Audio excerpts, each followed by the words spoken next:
Welcome to another Western Civilization online class, and today we are going to be talking about the Cold War era, which follows right immediately after World War II. So I'm going to give you a quick overview of the timeline of the Cold War and sort of talk through some of the major events, and then we're going to do a little bit of an in-depth analysis of sort of why John Green's approach to the Cold War is wrong, how we should understand the Cold War, and then why it is that the West was able to win the Cold War. This is about, from 1947 is kind of officially the beginning of the Cold War, but really 1945, immediately after the end of World War II, to 1990. So just about 45 years is the Cold War, and I grew up in a military family during the Cold War. We lived in West Germany in the 1980s, 1985 to 1988. I visited Berlin when it was a divided city, been to the Berlin Wall, went to Checkpoint Charlie, been to East Berlin, West Berlin. A guy we're going to talk about later, Helmut Kohl, was the Chancellor of Germany, West Germany, when I lived there. So this is kind of personal to me. I kind of grew up in the Reagan years as a military child in the age of the Cold War, so I have a little bit of personal investment in what was happening at that time, but also as a Christian, as someone who has a moral perspective on history, it matters to me that we don't play games or try to fudge things one way or the other. So we're going to try to be careful as we navigate our way through this very important time period in the history of Western civilization and the history of the world. The Cold War was something which was a world-encompassing. In many ways, it was World War III, but it was cold. It wasn't an ongoing, active conflict between the two main belligerents, which is the United States and USSR. So we're going to dig into this together for the next 45 minutes or so, and hopefully learn a thing or two. Let's pray. Father in heaven, thank you for this time that we have had, that we will have together. Thank you for the freedoms that we enjoy as Americans. Thank you for the things that we've been learning in this class together throughout this year. And we do pray that you give us your wisdom today as we seek to strive to understand well the dynamics of the Cold War and what lessons we can draw from that for our lives in the world today. We pray this in Jesus' name. Amen. So the Cold War, John Green gets one thing right. It was, and is an ideological conflict. Many times throughout world history, we tend to try to make things into ideological conflicts, which are really just territorial disputes or ethnic rivalries, or simply people being people, right, and treating each other horribly. But in this case, you really do have a clash of two different ideologies.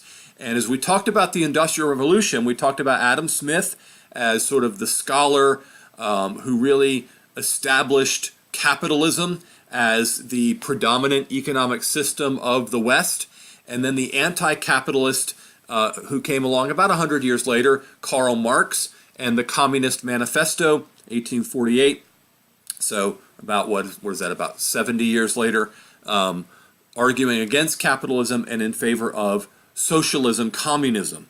And so in the Cold War era, after the defeat of nationalist socialism in the form of Germany and Italy, this communistic socialism of the Soviet Union clashed with the capitalism of America and the West. And it was a period of about 45 years of conflict, ideological conflict between communism and capitalism. So it's USSR versus USA, but it's more broadly than that. Will the nations of the world embrace capitalism or communism? Would they become representative, constitutional, democratic republics with capitalist economies and allies to the United States, or would they become socialist, communist, Marxist countries and allies to the USSR? Sometimes not every country in the world that was capitalistic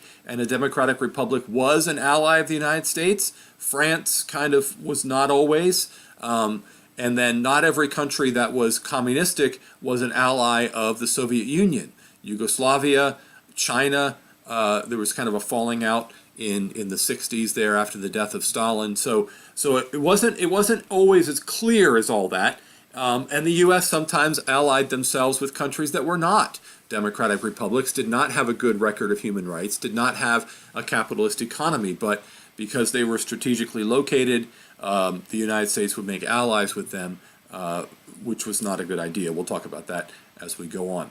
So, first of all, we're dealing with several different ideologies here, and most Americans don't understand the difference between these ideologies. So I think it's important that we clarify our terms right up front so that we understand what we're dealing with. So, in World War II, when you're dealing with Germany and Italy, you're dealing with fascism. And fascism is a brand of socialism, but it's not Marxist socialism. It is nationalistic socialism. So Marxist socialism is all about creating a classless society and the advance of the proletariat, the advance of the workers, and it's kind of a global movement. It's sort of workers of the world unite is the final cry of the Communist Manifesto. So it's globalist and it's classist, right? Fascism is not. Fascism is nationalistic. It's not necessarily trying to reduce or eliminate classes as much as it's trying to exalt a nation over its neighbors. It's trying to advance, in this case, the cause of Germany or the cause of Italy in the world.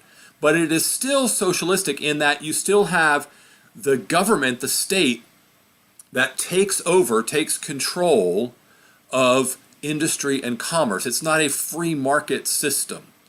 And there is the forcible suppression of any opposition. And there's the solidification of dictatorial power. It's a totalitarian government. Der Führer, Hitler, Il Duce, Mussolini, an absolute ruler, state control of the economy and means of production and trade, and the suppression of opposition. So in that, it's very similar to communism and very different from capitalism, but different in that communism espouses a globalist ideology that's class-based, whereas fascism espouses a nationalist ideology that's not necessarily trying to get rid of classes. So communism is a socioeconomic order structured upon the common ownership of the means of production and the absence of social classes, money, and the state. Now, that's the ideal. But here's the deal. There's no such thing as common ownership of the means of production. You can't really have a system where everybody owns everything, because that doesn't work. Like, somebody has to make the decisions.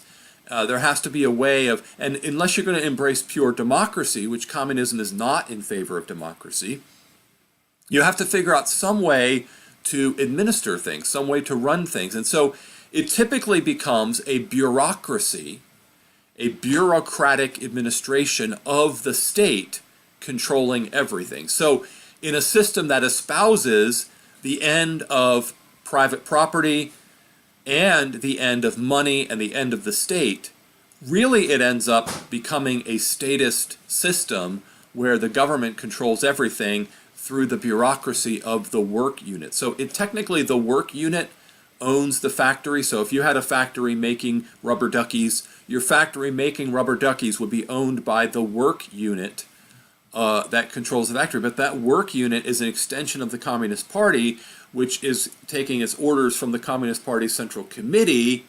So really, your factory is being run by the Communist Party, by the state.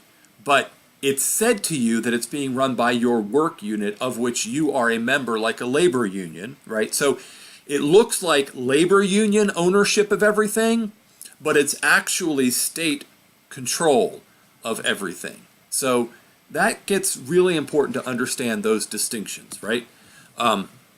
Socialism is a softer form of communism, or you could say communism is a harder edge of socialism.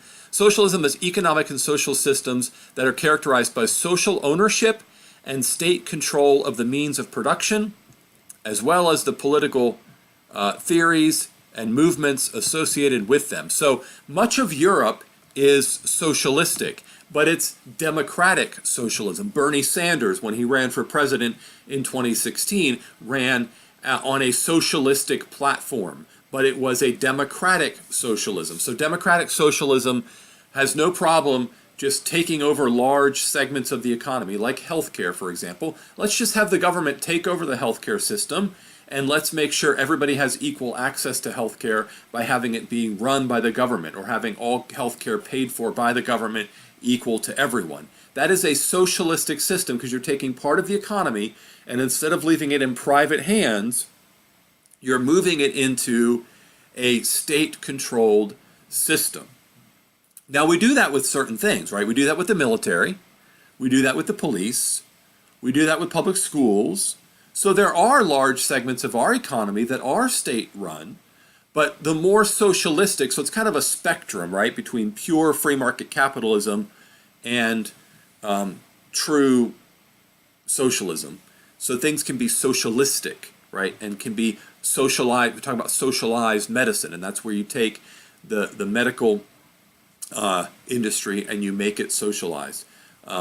So that is can be democratic. You can have competitive elections under that system, whereas you don't generally under communism or fascism. And finally, there's capitalism, which most Americans do seem to know what capitalism is. It's the economic system based on free markets and the rule of law with legal protection for private ownership. And that private ownership is really the key to capitalism. People own, private peoples, individuals or corporations, own the means of production. And they own them in order to make a profit from them. So you have profit-seeking private ownership of the means of production. That's capitalism. So these are four different systems that you should probably know the difference between them and be able to, say, match them up on a matching that might come on a test, or a fill in the blank, something like that. So let's move on from an overview of ideologies to the actual Cold War. So we're talking about a time period from 1945 until probably 1991 is the actual end of the Cold War. And that's when you had free and open elections in Russia. Boris Yeltsin was elected, and the Communist Party in Russia was actually outlawed. And you had the Federation of Independent States under Russia, and then those states got their independence. So that was really 1991. But in 1990, it was essentially over. The Berlin Wall had fallen. Most of the Eastern European bloc, Warsaw Pact countries had become democracies, and the handwriting was certainly on the wall in the Soviet Union as well. So when do we begin it? Well, it really does begin right at the end of World War II, because as the Soviet Union moved into Eastern Europe to occupy countries that Hitler had taken over, those countries soon found out that they just went from one form of totalitarianism to another. So when Hitler came in with his totalitarian regime, he occupied towns and imposed martial law and executed massive amounts of people and terrorized the local population. When he was kicked out and the Soviets came in, the Soviets marched into towns with military occupation and set up soldiers and executed massive numbers of people and terrorized the local population. So really, these poor Eastern European countries just traded one nightmare for another as they were first under Hitler's control and then under Stalin's control. But it was in March 5th, 1946, that Winston Churchill first publicly acknowledged this. Now, Churchill was no dummy. Great leader, great insightful guy. He was no dummy. He knew, even during the negotiations that were taking place during World War II, that Stalin was not someone to be trusted, and that he was not going to deal honestly and openly with them. And so already during World War II, he was trying to get FDR to sort of stand with him against Stalin.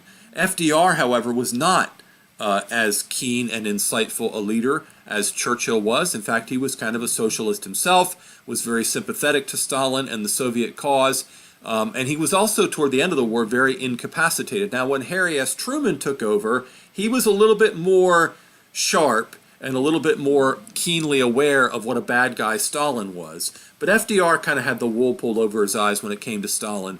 And so during World War II, there were tensions and there were difficulties, but it was really at the end of World War II that it became obvious. And by March of 1946, Churchill gave a famous public speech in which he said, "From Stettin in the Baltic to Trieste in the Adriatic, an iron curtain has descended across the continent." I don't know what kind of accent that was, but anyway.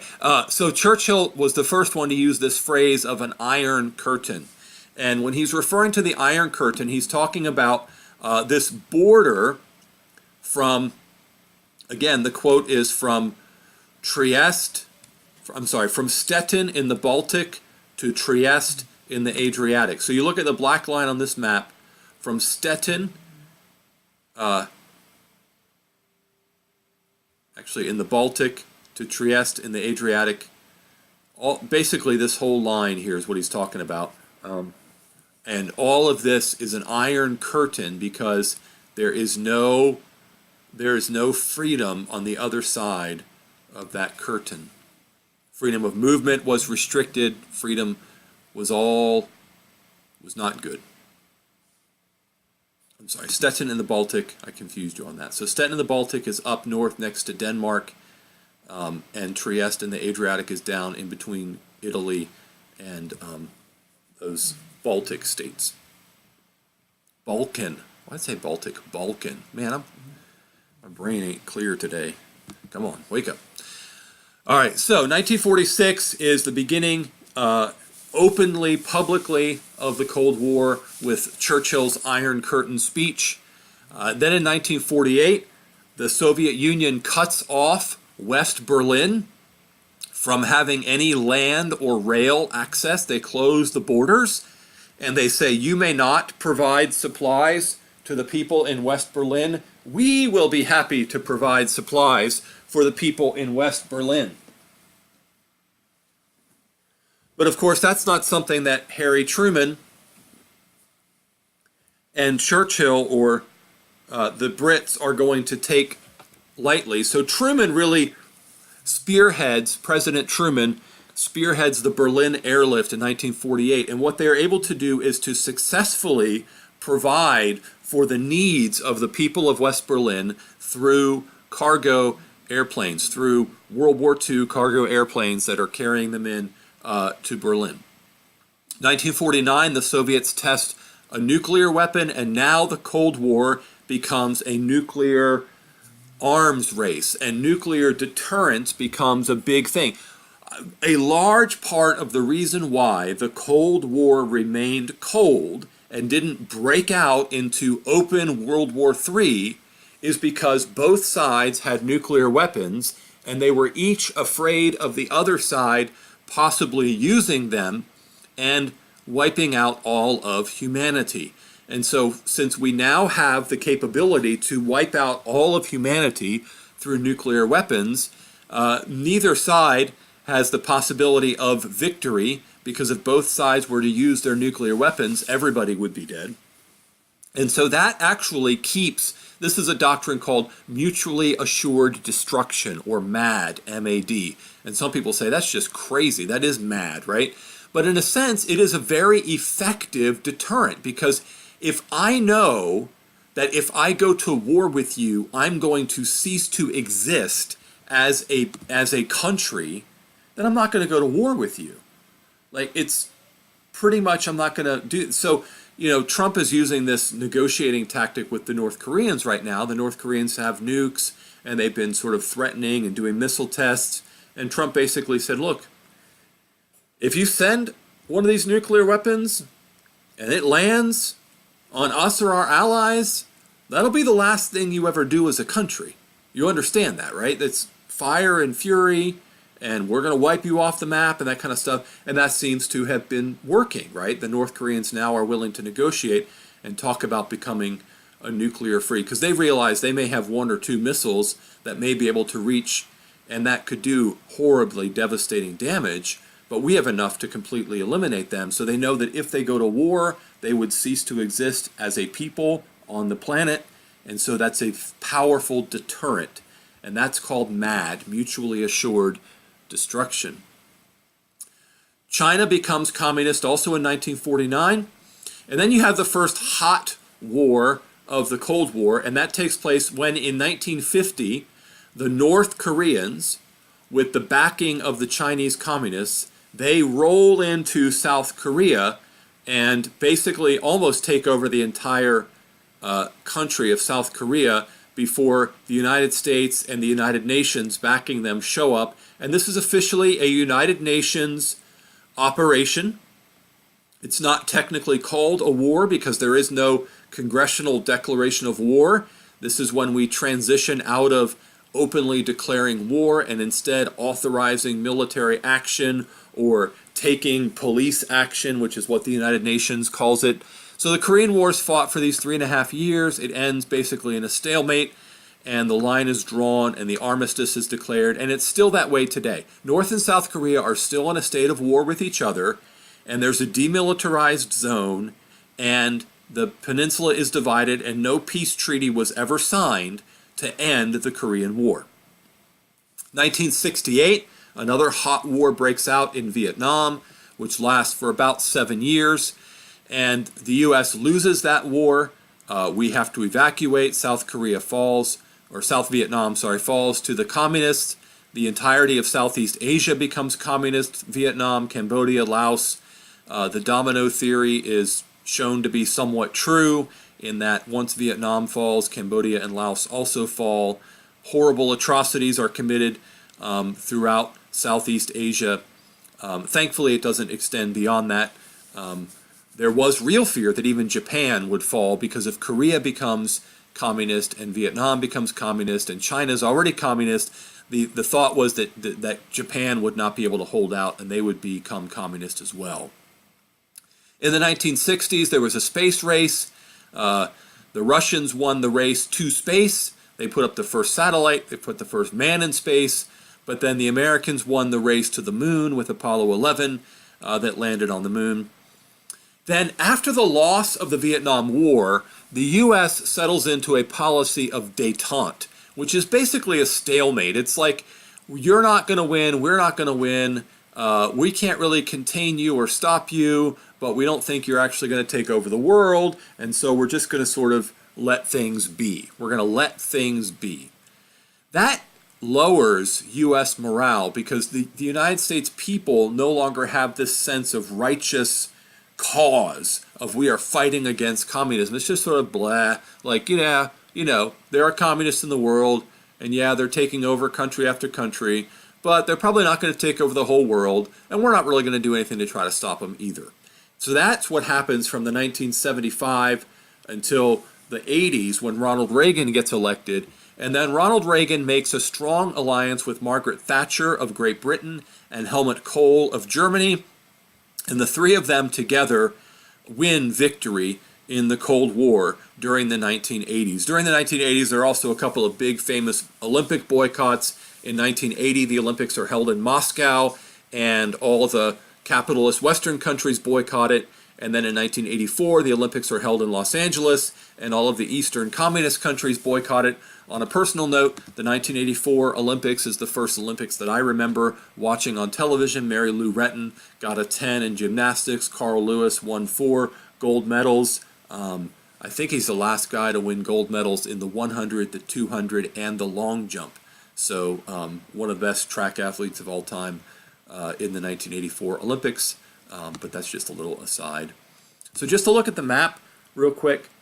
In 1955, West Germany joins NATO and the Warsaw Pact is formed. So this is 10 years after the end of World War II. The Iron Curtain has already been in place for 9 years, but now there's 2 formal alliances. Now, a lot of people were afraid of these things because, remember, World War I was said to be caused by alliances. One of the causes of World War I was supposedly the alliances of the Tripartite Pact and the Triple Alliance. Now we have a setup again where Europe is divided into two alliances. NATO, the North Atlantic Treaty Organization, which France is going to drop out of later, and then the Warsaw Pact of Eastern Bloc communist countries. And so it looks like a setup for war. And again, the reason why this one doesn't lead to war is because you have nuclear weapons in Europe where each side could strike the other fairly quickly, and that would not be good for anybody. This is how the scope of the Cold War becomes global. So the blue countries are either dark blue because they're NATO countries, or light blue because they're capitalist countries that are allies to the United States.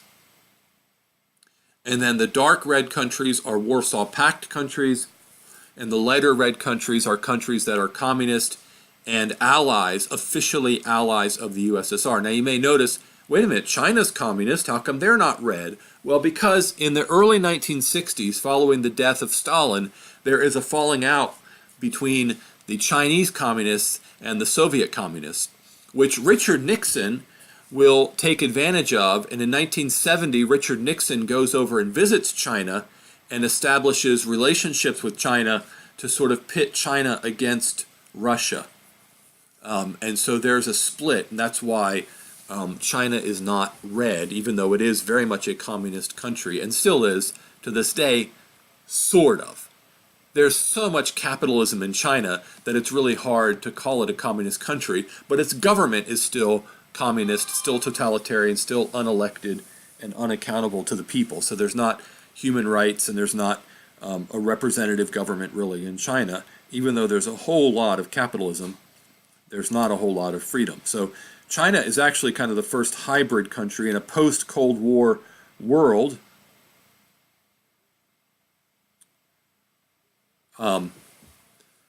In this post-Cold War world, China is really the first hybrid country.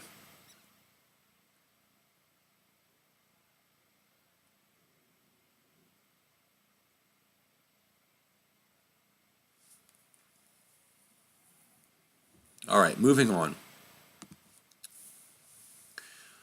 My big problem with John Green's video number 39 in Crash Course World History is that he takes a position that many people take, including John Ruddy in his summary of the Cold War, and that is they try to portray this as a contest between two sides that were equally right and wrong, equally had moral strengths and weaknesses, both sides were both bad and good, and it's sort of a moral equivalency posit. And even the graphics that you're going to see, I mean, they try to show it in terms of equality, when really this is not a morally equal thing. And this is one of my big beefs, is that when we talk about World War II, we don't seem to have a problem identifying Hitler and Hitler and Mussolini and Tojo as being the bad guys, right? The aggressive, power-seeking, world conquest-seeking, totalitarian bad guys. And of course, John Green does that with Joseph Stalin personally. He says Stalin was a bad guy, but it's not just that Stalin was a bad guy, it's that communism is a bad ideology. Why bad? Well, you're just saying that because you're a capitalist. Well, I am a capitalist, but I'm saying communism is a bad ideology in the same way that we identify fascism as a bad ideology. It's totalitarian, it's oppressive, it's power-seeking, it's world domination-seeking. There's no doubt that communism as an ideology pursues violence, denies people their civil rights, steals people's property, and seeks to take over the world. It absolutely, in the essence of what communism is, seeks those things. And so it is not good. This is not a morally equivalent battle. This is a battle of a force for good in the world against a force for evil in the world. By any rational person's definition, unless you're a Marxist. And so since John Green and John Ruddy are kind of sympathetic to Marxism, they kind of are embarrassed by the fact that tens of millions of people around the world were slaughtered in the name of Marxism during the Cold War, and that no Marxist government, communist government, has ever had a good track record on human rights or political freedom, and has always run as a police state. They're kind of embarrassed by that fact, so they kind of try to say, well, the U.S. made an ally with this third world country, and that dictator of that third world country was a terrible guy. So see, they're basically the same. Well, no, they're not basically the same. I'm sorry. President Truman and President Eisenhower and President Kennedy and even President Nixon, they didn't have death squads that marched through the streets of American cities, rounding up innocent civilians and killing them in mass and then dumping them in mass graves. Okay? That is not something that happened in the United States during the Cold War. In the United States during the Cold War, you had a free press, and the press often criticized and condemned the government, and you didn't have the army roll into the New York Times or roll into the Washington Post or roll into CBS News and shut it down and put Walter Cronkite in prison and start printing only things that were supportive of the government. And that happened in every communist country all the time.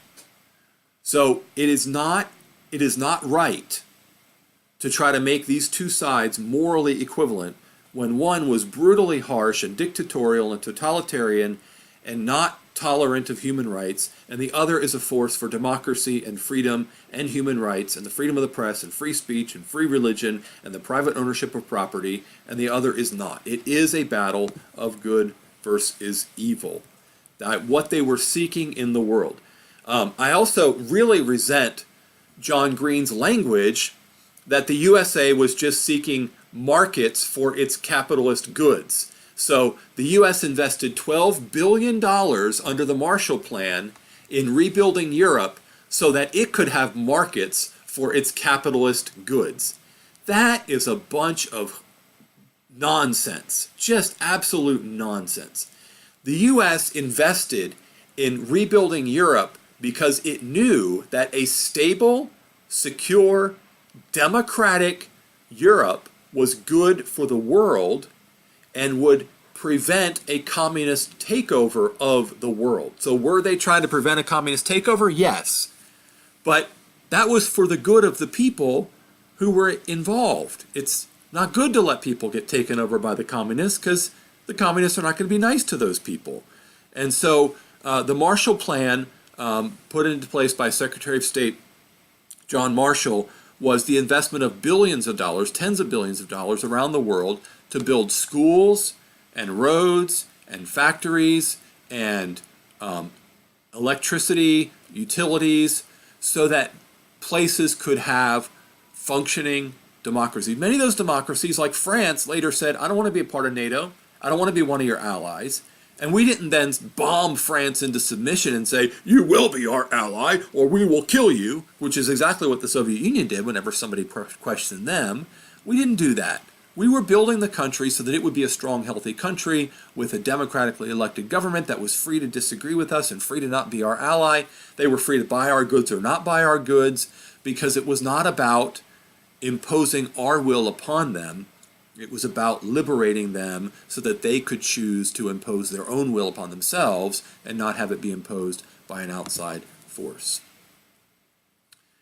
Another thing that's overlooked in both videos that is very disappointing is the fact that as many as 100 million or more people were killed from the 1920s to the 1980s by communist regimes around the world. The single deadliest mass murderer in the history of the world was not Adolf Hitler, it was Mao Zedong. Mao Zedong, Chairman Mao of the Communist Chinese from the 1950s to the 1960s, killed, we know, at least 40 million people in his own country. Starved them to death, shot them, imprisoned them, worked them to death. And Stalin is number 2 on the list at 20 to 25 million. Hitler is 3rd at 11 to 13 million. Now, did Hitler kill a lot of people? Yes, and he had a shorter rule, so his killing was at times more intense. and he was deliberately trying to eliminate all Jewish people from Europe, which is not obviously not good. I'm not saying anything to try to praise Hitler. I'm just saying if you make a list of the deadliest mass murderers in the history of the world, Hitler's number 3, and Mao is number 1, and Stalin is number 2. And the rest of the top 10 is pretty much rounded out by, well, actually King Leopold II of Belgium falls in at 4th because he killed 10 million Congolese. But most of the rest of the top 10 are communist dictators like Pol Pot in Cambodia and elsewhere. So we're talking about tens of millions of people who were killed. And there's a great book that is not in the library in Harford County, but should be. And it's called The Black Book of Communism. And as you can see, it's published by a very right-wing conservative organization called Harvard University Press. And this is a very thorough, scholarly cataloging of the crimes of communism around the world. So you have a team of international scholars from around the world who have compiled, mostly French-speaking, who have compiled documentation of communist crimes against humanity around the world. And they talk about the hundreds of thousands and then millions and then tens of millions of people who were killed, and they literally go country by country, continent by continent, all around the world. So some people say, well, it was just Stalin. Like John Green's video, you think, well, Stalin was a bad guy, but other than Stalin, communism and capitalism are basically equal. So no, they don't do that. They talk about the Soviet Union in part 1, but then they talk about world revolution and terrorism, the use of terrorism by communists in part 2, and then Eastern Europe in part 3, and then Asia in part 4, and then the rest of the third world, Latin America, Africa, Afghanistan, in part 5. So it's about an 850-page book, and it is a thorough and very compelling cataloging of the crimes of communism in the 20th century. It's the single deadliest ideology in the history of the world, by far, has no competition. All the bad things that leftists like to talk about, oh, the Crusades, and oh, you know, the Spanish Inquisition, and oh, colonialism, right? None of it compares even to a sliver of a degree with the deaths of communism that everybody with a sane mind agrees are crimes against humanity. When you take a whole village of people and you round them up and you shoot them by firing squad and you dump their bodies in a mass grave so that no other village around will question you when you make decisions, that's a crime against humanity. And that was carried out by every single communist regime on every continent throughout the Cold War. It wasn't an exception, it was the rule. It's how communism works. Communism works by terror and intimidation, because you're taking away everyone's private property and you're forcing everyone to work for the state. How can you do that? How can you take away everyone's private property and force everyone to work for the state? You can only do that when you terrorize everyone into submission through mass murder and mass imprisonment. Now, were there mistakes made by the United States? Absolutely. Was the United States completely innocent in the Cold War? Absolutely not. The United States made many bad allies throughout the Cold War. In an attempt to prevent communist takeover of certain countries, the United States often supported dictators and either interfered with or prevented democratic elections. So sometimes the communists were coming in and they were getting support democratically, so they were going to win the next election. And the United States could look at, like, Greece, for example, and say, okay, Greece is about to have an election, and it looks like the Communist Party of Greece is going to win this election. Now, some people would say, well, if that's what the people want, that's what the people want. But here's what the United States knew.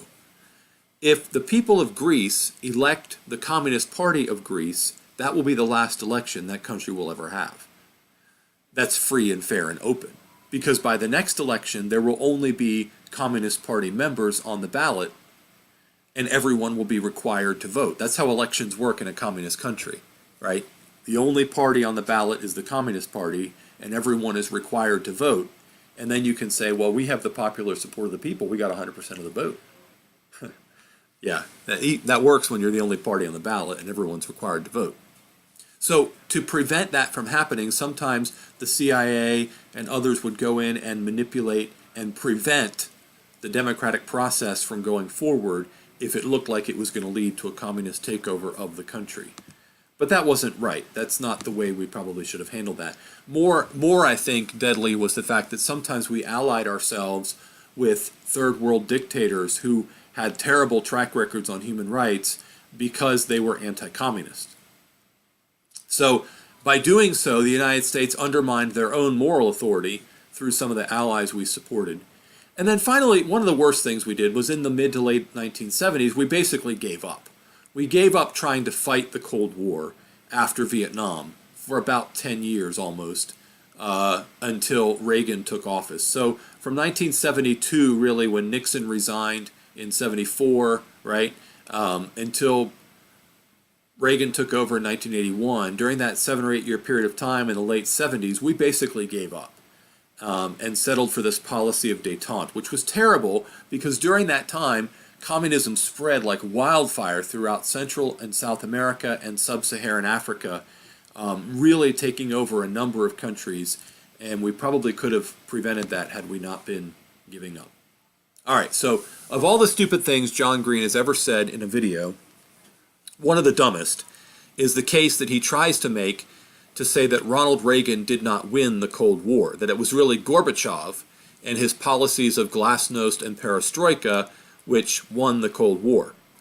Now, one of the problems with that is Gorbachev was kind of forced into these policies of glasnost and perestroika, particularly when the Eastern European countries started falling. So the Berlin Wall falls in 1989. By the way, it's right after Reagan made a famous speech challenging Mr. Gorbachev to tear down the wall. So Reagan put pressure on the Soviet Union, and the West was able to succeed economically and militarily in pressuring the Soviets to the point of instability. So Reagan was building up the U.S. military in the 1980s. I remember because I was a child in the military at the time. So he was building up the U.S. military to our strongest and most capable point ever in our history was under Reagan in the late 80s. And the Soviets couldn't keep up. They tried to keep up, but they didn't have as strong of an economy. You see, communism doesn't produce a strong economy. It produces a weak economy because it doesn't work. And capitalism works. So capitalism was able to outproduce communism in the arms race during the Reagan years. At the same time, Reagan reached out and strengthened his alliances with Margaret Thatcher in Great Britain and Helmut Kohl in Germany. And he also then, once he was strong enough, in his second term, he reached out to Mikhail Gorbachev, encouraging him to reform and negotiating with Gorbachev toward lower nuclear arms. At the same time, Reagan was a gifted and skilled communicator who renewed the hope and faith of the American people and energized the American economy and the military. So we went from a very negative time period in the late 70s to a very positive time period in the mid to late 80s under Reagan and under George H.W. Bush. All of this turned things around for the United States and for her allies and led to a victory which actually happened after Reagan left office. So Reagan was president until 1989, and then his vice president, George Herbert Walker Bush, George W. Bush's father, George Herbert Walker Bush, was a one-term president from 1989 to 1993.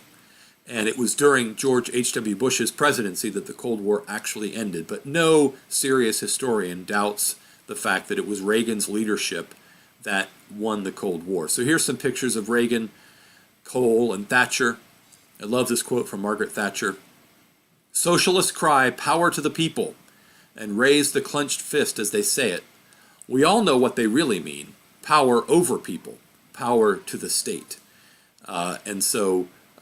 That's Margaret Thatcher. Here's a picture of the three of them in 1985 in Germany. And they really were the three who united and stood strong And Helmut Kohl is considered to be the architect of German reunification. He oversaw the reunification of Germany in 1989 and 1991, and Reagan and Thatcher and Kohl together stood strong against communism and won the Cold War. So the Eastern European countries all fell from communism into democracy, rose, maybe we should say from communism into democracy in the late 80s, either 1989 or 1990. You can see the dates here from kind of begins in October, or kind of begins in June of 1989, and then continues through May of 1990. So really over that year of 1989 to 1990, each one of these countries becomes democratic. And so NATO, remember the first map, NATO and the Warsaw Pact, this is 1955. This is by the year 2010. They're all NATO countries now. All of these former Warsaw Pact countries are all NATO countries now. And so that's the most definitive evidence that NATO won the Cold War, is because all of these countries are now NATO countries. But there's still this guy named Putin who's running things in Russia. He's a former KGB operative. He used to run the KGB, and now he runs Russia. And he's not a communist, but he is a dictator. He is a totalitarian, and they do not have freedom in Russia. They do not have freedom of the press or freedom of speech or real political freedom. So in a sense, the Cold War is over, but in a sense it continues because Russia is a powerful adversary to the United States and to freedom throughout the world still today. All right, I hope you learned something. I hope you enjoyed our time together, and I will see you guys in class tomorrow.